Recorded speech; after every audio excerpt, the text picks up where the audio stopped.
Inanna speaks. How our souls go through a polar shift. If you're here, you're meant to hear this message. We opened a portal live on TikTok called The Looking Glass. This is an alchemical art technique of covering a piece of paper with charcoal and allowing spirit guides, ascended masters, deceased loved ones to speak to us through this portal. They come forward in symbology, numerology, geometry, and even gematria. Sometimes they spell out words for us, like we see in this piece at 8 o'clock. It says voodoo.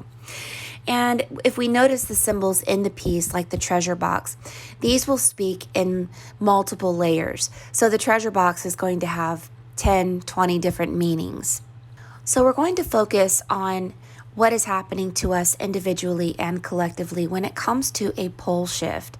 And Anubis, Mary Magdalene, Inanna, the Holy Dove, and many friends of Brandy's came forward to say, this is what's happening. Inanna is the goddess of the heavens. This is planetary alignments and systems. And she has a very significant story to tell us. And Mary Magdalene has a very important message to tell us. It's not a conventional message. These are not messages that you can find in written history. These are things that are spoken to us in a new understanding. Because our minds on earth, we think in linear terms and we think of ourselves as individuals. And Anubis has come to tell us why we're here and why some people are stuck here and how to get out of a lower realm. Inanna comes to 131, is 13, 1, or it comes to the number 5. We often receive messages from spirit in the form of numerology, and we look up parallels in gematria. If we look up the word voodoo in gematria, it actually parallels with you are Mary Magdalene. And Mary Magdalene comes to the number 13. And Mary Magdalene has, it says Mary Magdalene Incarnate. So we're going to understand Mary Magdalene as a physical person and as an energetic person and as a reality and a realm. The number 131 comes to the word mask. And at 1 o'clock, Brandy is lifting up a mask and her mouth is being uncovered to reveal her true self. And this true self reveals freedom. So Inanna was worshipped by the Sumerians as Inanna, but she was also known as Ishtar. She was the queen of heaven. She's associated with the planet Venus. Notice the word voodoo begins with the letter V, like Venus. And we're going to learn some things that are not in written history about Inanna or Ishtar. She's associated with the 8-pointed star. And she's also associated with the lion, which there is a huge lion in Brandy's piece. Her husband is also in this piece that is named Dumuzid. Her personal attendant also seems to be within her piece.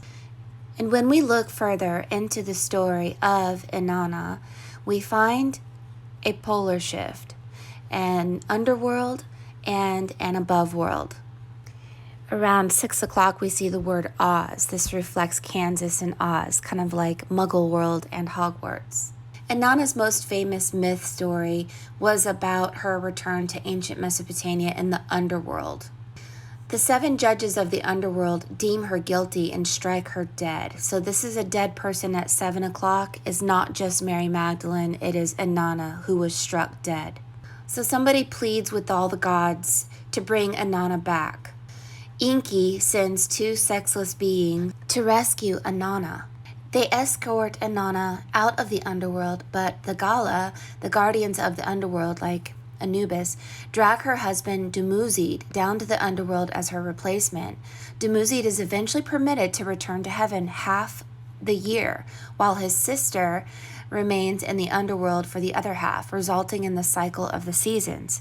And we can see Inanna's husband with a broken heart and with an airplane or some kind of ancient symbol pleading with Anubis to let him out of a dark underworld within this piece. Now, the Mayans said that we died and the end of the world was going to be in 2012. And this is Inanna as a Mayan looking individual with the 8-pointed star. Once Upon a Time was a TV series about people who didn't know that they were under a spell, and the spell was like a fog. When the fog began to lift, they began to awaken to their true self. They realized that they were Snow White or Rumpelstiltskin. Some people were not under a spell and knew exactly who they were, and the others were completely ignorant and under some sort of spell. And this is what I see when I see spirals, like Dorothy walking the spiral, is being under a spell. Now you have the word IDINC. This comes to the number 11. It's significant because the person at the treasure box is holding 2 candles like the Twin Towers with fire, and above it is the number 11. And it also reflects Enki. So Enki was the one who saved Inanna. And so this treasure box, this number 11, and this IDINC is Enki, that saves us from a lower realm, all of us, not just Inanna. And Enki says, I'm back in Gematria. So being back, or we go back to our original form, our original memory. Now, Anubis is the god of the underworld, and he has kind of a bad name because people don't understand gods. We think in such linear terms. We think of ourselves as being individual. We don't understand that we can be more than one person. Anubis can be more than one person. Anubis can be a place. Anubis can be an energy that creates an entire reality. Anubis can be everything and nothing. So we'll talk about that. Now, this piece of Brandy's reflects this ascension. Death at the bottom, go through the process to life, and then to freedom. So this is the story of Inanna. Anubis says that we are like little fetuses. We're like little children. And we couldn't handle heaven because we are too small. We have to go through pain and suffering and growth. Like the golden ratio, as a fetus, our spirit grows. The problem is belief and emotion keeps many of us in the reincarnation cycle where we're little babies, we begin to grow, and then whoops, religion puts us right back in like a treble clef. It's trouble.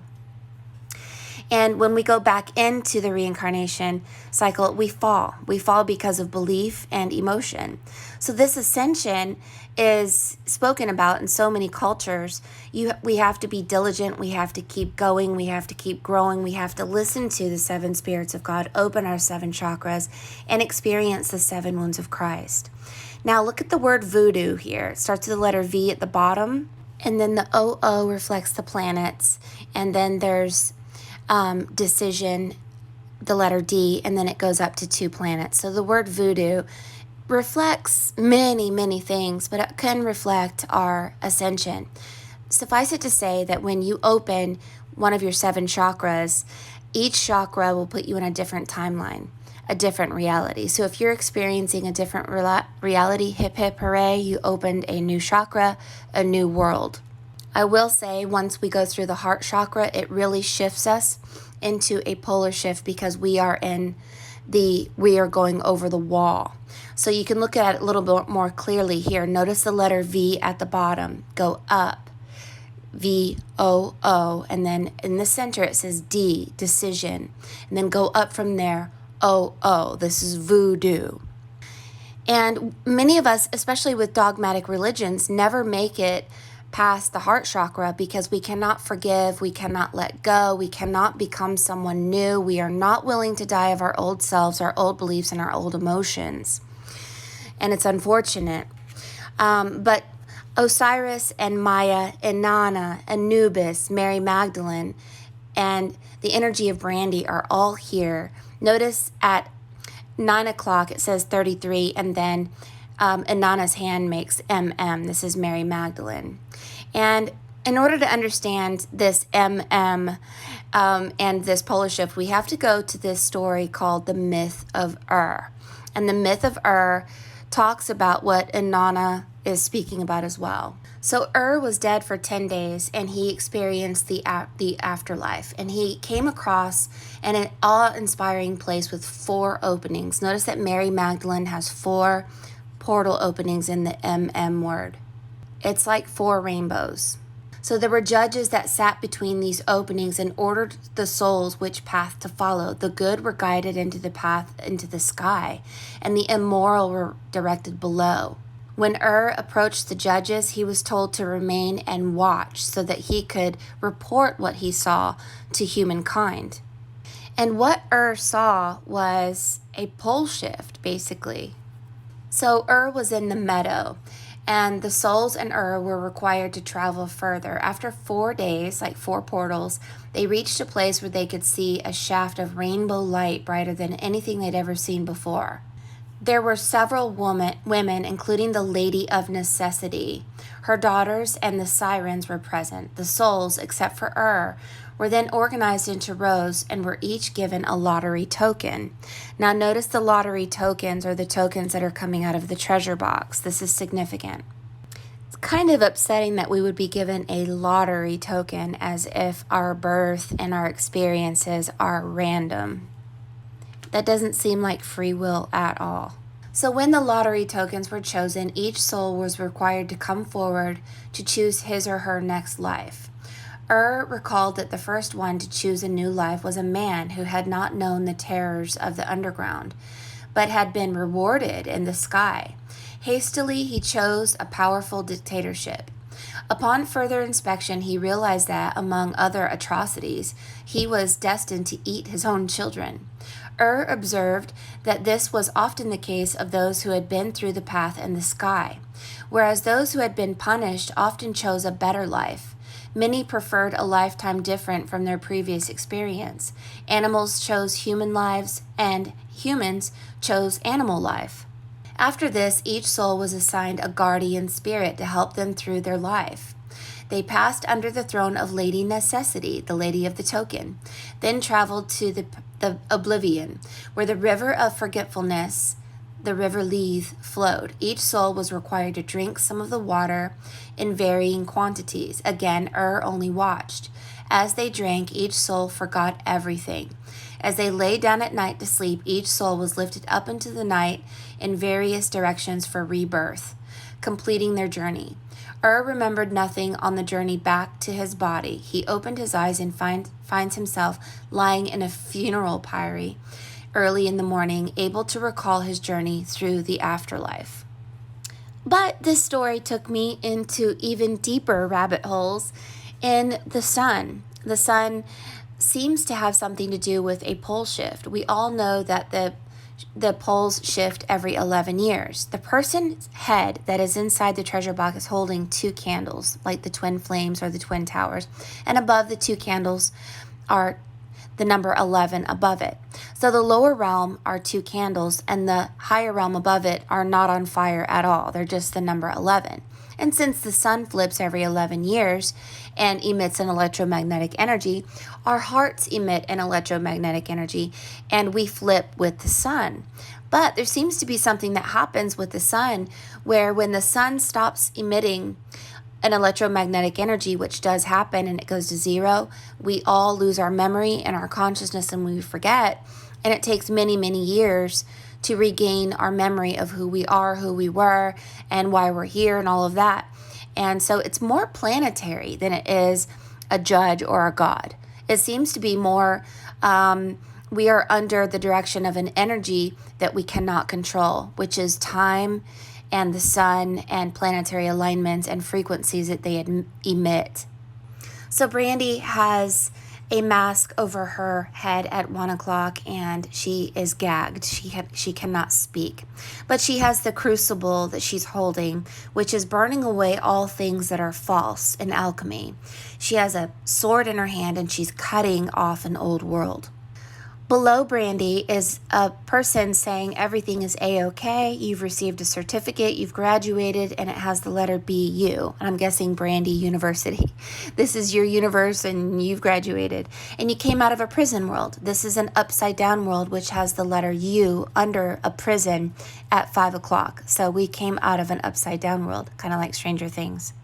So Anubis is also explaining that Mary Magdalene, Inanna, and Anubis aren't just physical individual faces like Christ.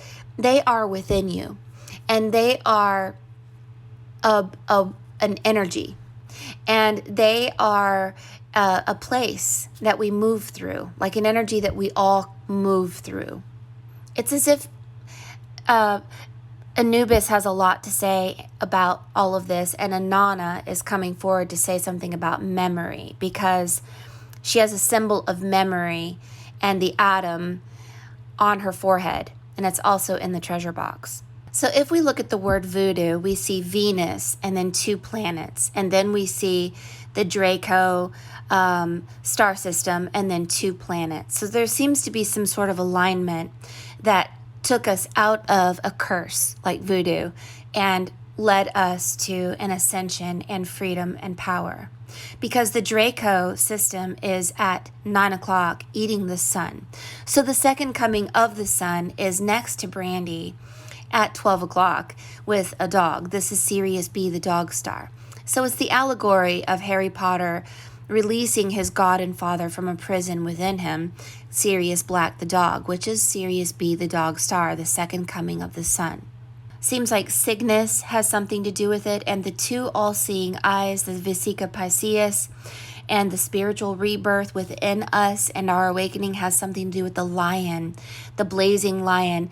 This is the second coming of the sun, which is the animal of Inanna that basically devours the dragon, the Draco, almost like Draco Malfoy, the Draco star system that ate the old sun, and the coming of the new sun is what released us from a prison.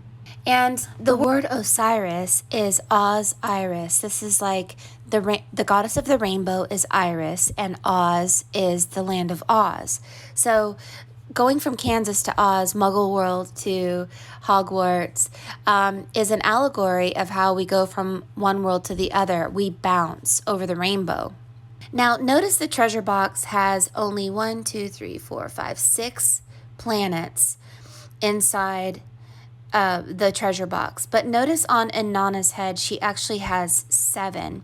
And this is a reflection of memory, of Inanna helping us, the energy of Inanna helping us to remember who we are. You have the blazing star of Solomon. This is a reflection of the number 12. You have the number 124 on the treasure box. And the number 12 is about becoming 12 years old, which you are at 12 o'clock. When Christ was 12, he left and came back powerful. Harry Potter was 12, he came back and left and came back powerful.